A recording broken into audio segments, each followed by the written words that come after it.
Hello guys, good morning. Ayan, may isi-share ako sa inyo guys. Naka-receive kami ng fake money kagabi.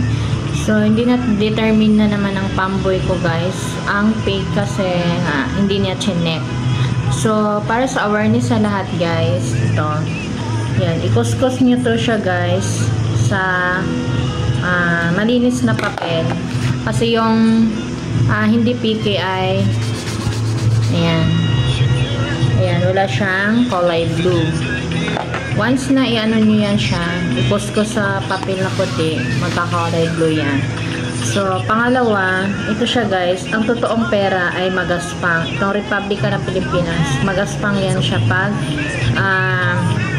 i-ano nyo sa kamay nyo, sa mga daliri nyo yan. Magaspang yan siya. Next guys is ang kanyang print dito na may tao dyan sa ano, yan, may tatlong tao dito. Iba yung print niya. Pagkatapos, yung kulay dito guys, dapat kulay red to siya, hindi black. Yan. Kasi yung totoong money, red yung kulay dito, yan. Ito naka-black lang siya. So yun yung, ayan, yung ang fake na money. Ang 3 beses na to niya na-receive.